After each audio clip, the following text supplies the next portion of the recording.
लावायला सुरुवात केली. हृदयनाथांना लहानपणीच पायाच्या हाडाचा क्षयरोग म्हणजे टीबी झाला होता.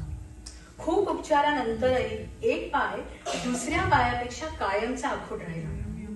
वयाच्या 10व्या वर्षी ते चालायला लागले. सतत आजारी असल्यामुळे शाळेत जाणं, बरोबरच्या मित्रमंडळींबरोबर खेळणं असे कधी झालंच नाही. मग काय, घरात कानावर पडणारे बाबांचे, त्यांच्या शिष्यांचे स्वर्गीय सूर, माई म्हणजे आईने वाचून दाखवलेली नाटकं, कथा, उत्तम साहित्य याची संगत जडली. वयाच्या 4थ्या वर्षी वडिलांचं छत्र हरवलं. कुटुंबाचा आधार गेला. सर्व मुलांना पोटाशी घेऊन माई खानदेशी माहेरी आल्या. पितृपरंपरेने आलेलं शास्त्रीय संगीत आणि आजीकडनं मिळालेलं लोकसंगीत या दोन्ही वारशांचं संपृक्त बाळासाहेबांमध्ये पूर्णपणे उतरलं. तसं वयाच्या 11व्या वर्षापासूनच त्यांनी गाण्यांना चाली लावायला सुरुवात केली. 17व्या वर्षी त्यांना मुंबई आकाशवाणीमध्ये नोकरी मिळाली. कितीक दिन झाले नाही झाल्या भेटीगाठी अशा सारख्या कवितांची गाणी करायचं काम त्यांना दिलं गेलं. पण बाळासाहेबांना भारात आंब्यांचीच कविता करायची होती. त्यातून त्यांना कॉर्ड्स वापरायचा मोह झाला. मुळात कॉर्ड्स रागदारी संगीतात किंवा भारतीय सुगम संगीतात त्यावेळी कोणी वापरत नसत.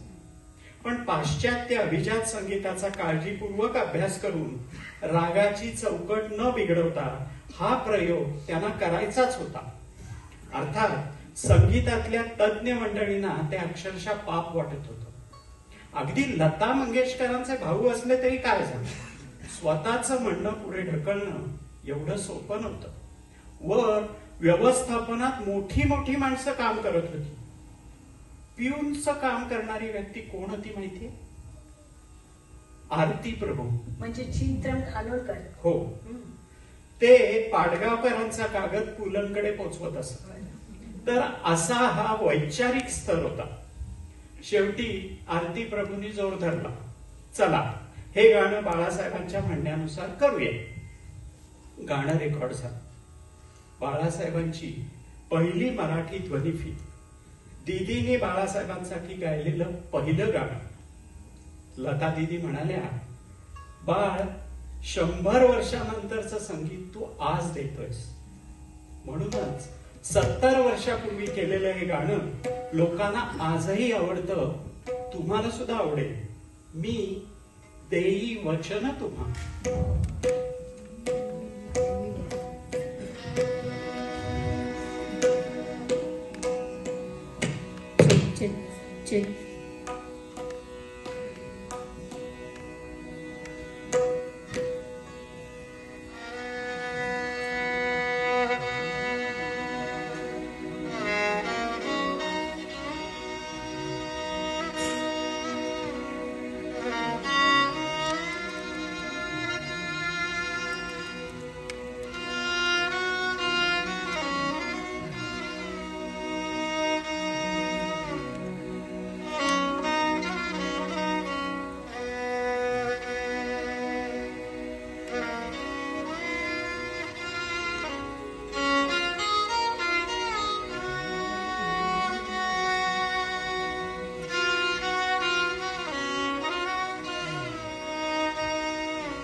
सांज वेळची तार छेदणारा यमनातल्या कातर सुरातला खालच्या सा पासून ध पर्यंतचा एकेरी अभिरेख देई वचन मधून प्रकट झाला.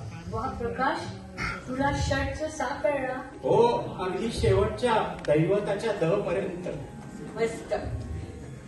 पु ल देशपांडे म्हणतात, हिमालय उत्तुंग खराच, पण त्याची उत्तुंगता दाखवण्यास कालिदासच लागतो.